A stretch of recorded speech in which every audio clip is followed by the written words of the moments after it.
ট্রেলারের ধাক্কায় রূপনারায়ণপুর বাউরিপাড়ার সামনে রাস্তার ওপর ইলেকট্রিক পোল ভেঙে পড়ল চলন্ত চারচাকা গাড়ির ওপরে। চারচাকা গাড়িটি ক্ষতিগ্রস্ত হলেও আরোহীরা সুস্থ আছেন বলে খবর। এদিন দুর্ঘটনাটি ঘটেছে চিত্তরঞ্জন রেল ইঞ্জিন কারখানার ইঞ্জিন বগি বহনকারী ট্রেলারটি বাউরিপাড়ার সামনে রাস্তার ওপর দিয়ে যাওয়া ইলেকট্রিক তারে ট্রেলারের ওপরে থাকা ইঞ্জিন আটকে যায়। তারে জোরালো টান পড়া ইলেকট্রিক খুঁটি পোল ভেঙে যায়।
গাড়িটা বেরিয়ে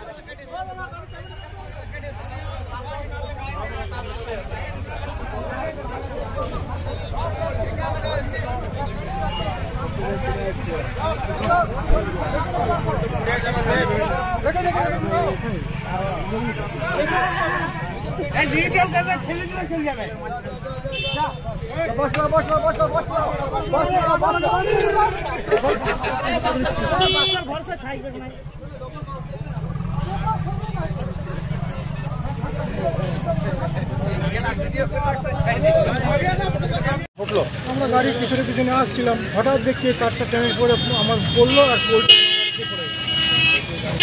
আপনাদের চোটঘাট কিছু লাগেনি তো? আপনি আপনার এখানকার বাসিন্দা? আমি আদিমশালের বাসিন্দা। এখানে আমার রূপনারায়ণপুরে দোকান আছে, দত্তদাদের জুয়েলার্স। আপনার নাম? সুনীল দত্ত। চিত্তরঞ্জনের ইঞ্জিন যাচ্ছিল ট্রেলারের উপরে, ওই ট্রেলার ইলেকট্রিকের তারে একটা পোল পড়ে গেছে। একটা পোল একটা চারচাকা গাড়ির উপরে পড়েছে, আর গাড়ির কাঁচ ভেঙে গেছে, গাড়ি ক্ষতিগ্রস্ত হয়েছে, রাস্তা জাম হয়েছে। কারো কিছু ক্ষতিগ্রস্ত কিছু হয়েছে? কেউ গাড়ির ভিতরে কারো কিছু ক্ষতিগ্রস্ত হয়। আহত নিহত কেউ হয়েছে কিছু? ঠিক আছে। রাস্তা এখন কিছু জাম আছে। আচ্ছা, এই যে এটা কি ইলেকট্রিক অফিসে কোনো গাফিলতি বলতে পারবেন? ইলেকট্রিক অফিসে গাফিলতি আছে। পোলটা অনেকদিন থেকে ঢিলা ছিল আর তারগুলো অনেক নিচে ছিল, তাও ওরা কাজ করেনি। এখনো পর্যন্ত খবর দেওয়া হয়েছে, এখনো পর্যন্ত আসেনি। আচ্ছা, আপনি কি এখানকার বাসিন্দা? হ্যাঁ। আপনার নাম? স্বপন দাস। ঠিক আছে।